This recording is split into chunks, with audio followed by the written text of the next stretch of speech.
Bienvenue à celles et ceux qui nous rejoignent pour vivre la visite du pape François en République démocratique du Congo. Vous le voyez à l'instant, le pape François, son véhicule vient d'entrer dans le palais de la Nation, qui est la résidence du président de la République depuis 2001 en RDC à Kinshasa, dans cette capitale.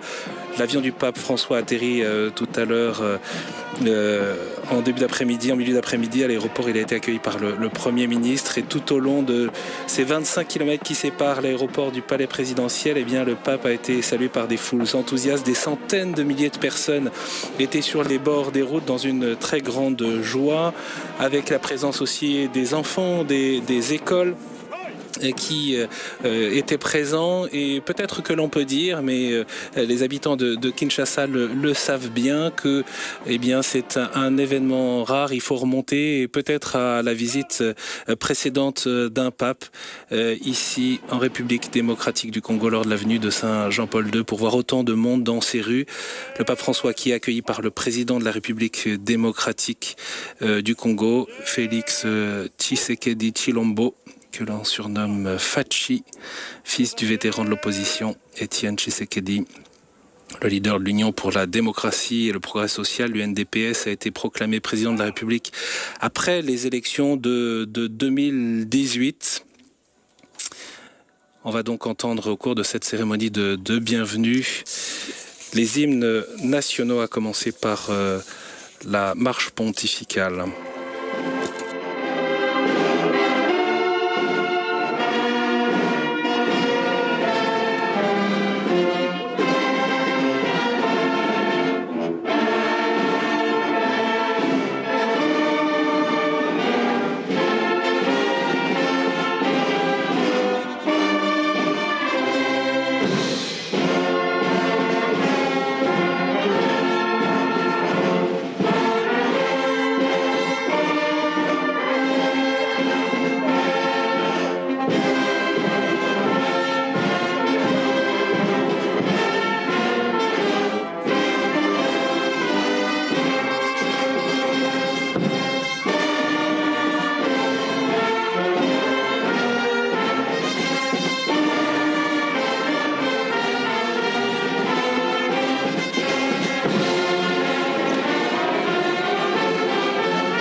Voilà donc à l'instant l'hymne national congolais, Debout Congolais, écrit par le père Simon Pierre Bocquet en 1960.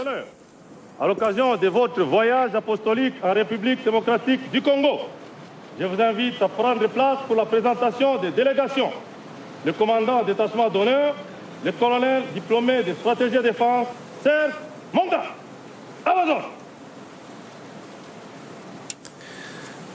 Voilà les honneurs donc rendus au pape François, qui entame donc cette visite en République démocratique du Congo. Je vous parlais de cet hymne national Debout Congolais, unis par le sort, unis dans l'effort pour l'indépendance, ce sont les paroles. Dressons nos fronts longtemps courbés et pour de bon prenons le plus bel élan dans la paix. Au peuple ardent, par le labeur, nous bâtirons un pays plus beau qu'avant dans la paix. Voilà ce que dit cet hymne national. Le pape François va donc saluer maintenant les délégations des autorités présentes ici dans ce palais des Nations. On peut mentionner quand même, parce que je disais qu'il avait été accueilli par le président Tshisekedi, que l'Église catholique avait refusé dans un premier temps de reconnaître la proclamation du résultat de l'élection de 2018, qui ne découlait pas des résultats immédiats des urnes, mais d'une coalition gouvernementale avec les partisans du président sortant Joseph Kabila. Ces élections qui furent néanmoins les premières depuis l'indépendance du pays à s'être déroulées sans effusion de sang. L'Église est très engagée en République démocratique du Congo dans le processus démocratique. Elle avait d'ailleurs déployé en 2018 40 000 observateurs dans les bureaux de vote. Mais la reconnaissance de l'élection par la communauté internationale a poussé l'Église catholique à accepter cet état de fait.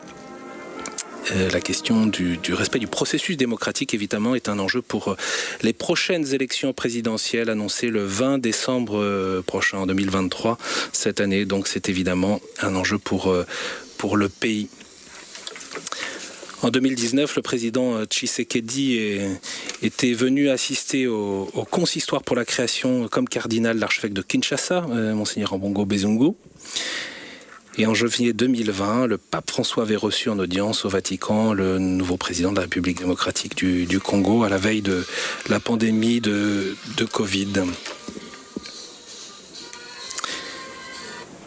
Et c'est lors de cette visite qu'avait été entérinée une reprise de relations plus apaisées après le départ du président Joseph Kabila, donc en 2019, des relations entre les autorités de Kinshasa et le Saint-Siège.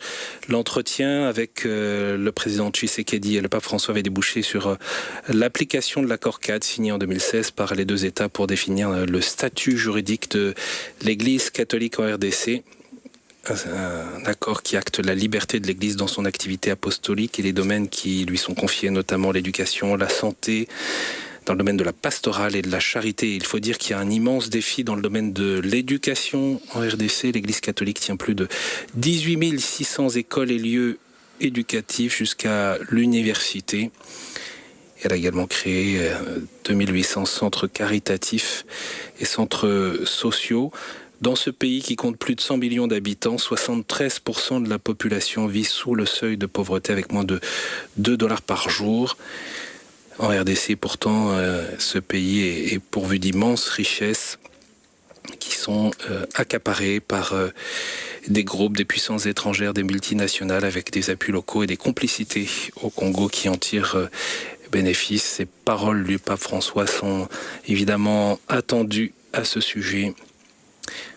On peut évoquer parmi les matières premières le coltan, le lithium, le cobalt, l'uranium ou l'or. Cela manifeste l'intérêt du monde entier pour ces richesses. Le coordinateur qui a préparé le voyage du pape, Monseigneur Ndaka, évoquait ces richesses en disant que le pape François, lui, ne venait pas apporter des richesses, mais précisément apporter un message de paix. Et avec son franc-parler, Monseigneur Ndaka invitait les Congolais à arrêter leur guéguerre, arrêter leur complicité avec les ennemis du Congo, les guerres fratricides. Et de fait, les combats ont encore lieu dans l'est du pays, et notamment dans ces zones où il y a des ressources minières très importantes. Après la délégation officielle des autorités, vous voyez, c'est donc la délégation du Saint-Siège qui salue le président Tshisekedi. On a aperçu l'archevêque de Kinshasa, le cardinal Ambongo. L'Église catholique qui joue un rôle très important de médiation, y compris sur le terrain social et politique. Elle est exposée, parfois critiquée, mais elle a historiquement joué ces dernières années un rôle majeur pour la liberté, la justice, la recherche de la paix. Voilà, ces paroles, ces prises de position sont évidemment très importantes et ont un impact sur la population. On a aperçu Monseigneur Ndaka tout à l'heure, mais aussi le nonce apostolique venir saluer le président de de la République. Et de fait, ces relations entre l'Église et le Saint-Siège, après, sous le régime du général Mobutu, des relations très tendues entre le cardinal Malula et les autorités donc de Mobutu, puis ensuite des relations pas simples non plus, très tendues entre le général Mobutu et le cardinal Monsengwo Pazinia. Voilà, c'est aujourd'hui plutôt l'heure de l'apaisement et du travail de la collaboration, et cette visite du pape François le signifie après les visites importantes du pape Jean-Paul II dans ce pays.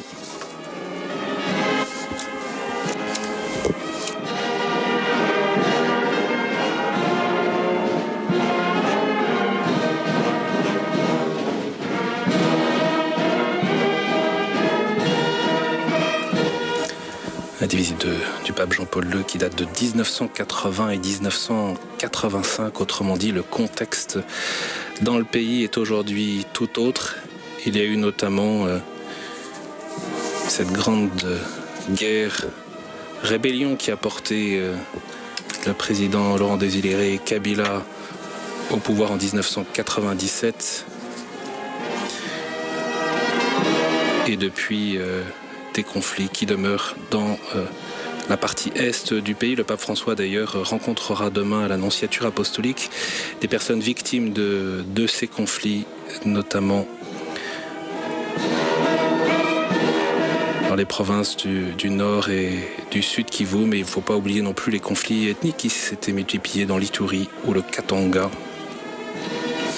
Et récemment, des chefs de guerre soutenus par ces pays voisins ont été rejoints par des groupes djihadistes semant le chaos dans cette région et la souffrance des populations. Les terroristes de l'ADF ont notamment attaqué une église pentecôtiste le 15 janvier dernier, faisant 10 morts et une quarantaine de blessés.